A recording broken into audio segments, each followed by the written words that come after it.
All right, so now we're beginning to get a few more skills under our belt.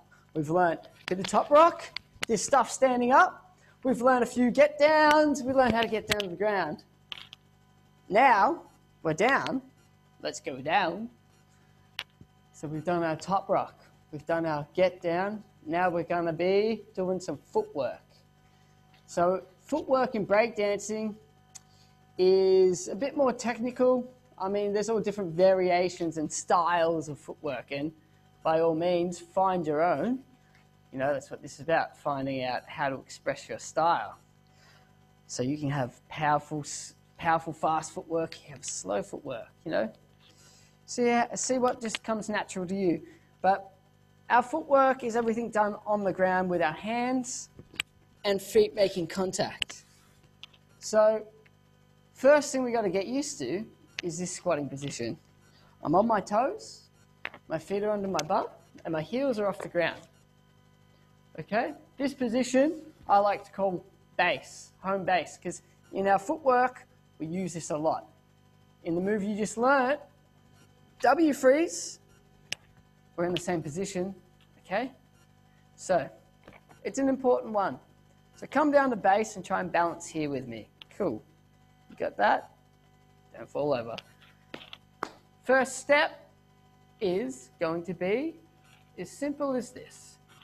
You put your hands on the ground and you stick one leg out the side. Make sure your toes are pointing up. And then we're going to swing our leg around, move our hands out of the way, and come to a hook position. So my leg that was straight is hooked around the leg that I'm squatting on. And then I just do a little jump and release that leg back to the start. So it's drawing a big circle. This is called a helicopter because it's like a helicopter. It spins in a circle like a blade. Here we go. Around to the front. Hands back, out the front, and they're going to hold your weight when you jump up and let your leg back through. And if you can, make it smooth.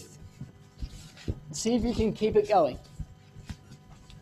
Some people also call this one the coffee grinder.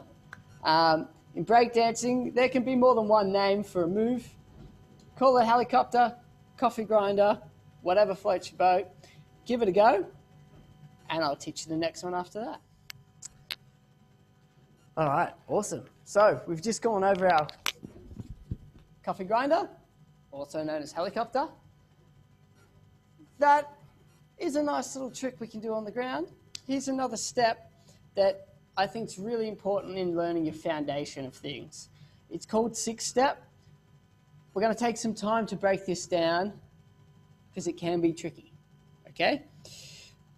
So follow along the best you can, and remember, there needs to be 6 steps, and that's why we call it 6-step. So we're going to start with our legs nice and wide apart, hands on the ground in front of us, and we're going to begin by stepping through with one leg, like so.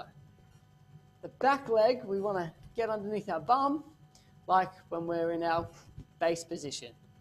So it makes it easy for me to hold this, okay? One arm on the ground, our weight should be on our arm, our leg nice and straight, sitting on the other one. Just come back to the start. So we're on all fours, and we step through with one leg. That's step number 1. From there, we're going to put our other leg behind our knee like we did in a knee drop, and we're going to move forward with that step. 2. So now my knee's bent. Next step is the 3rd step, and that one's a bit easier. We come to base, and we swap hands because we're halfway, and the rest of the steps are on the other side. So once we hit our 3rd step, the 4th step, we take our leg that hasn't really been doing much right now, and we hook it in front. And that is step 4. 5, we want to try and keep our foot where it is. So I like to put my toes on the ground and push back behind me so I can straighten it up. And then, of course, the last step is 6.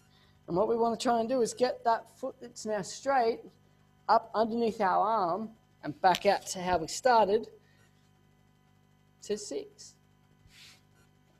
like I said, I know it can be confusing, so just break it down and count the steps and go slow. And yeah, it's going to be hard if you've never done it before because you're using all sorts of muscles that you probably wouldn't normally use. So take your time with this one and just give it your best shot and keep coming back. And eventually you'll get this to the point where you can do it nice and quick like this. Once we walk, we can run. So walking pace, 1, 2, 3, 4, 5, 6.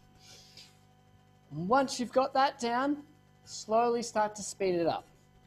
And it will look something like this.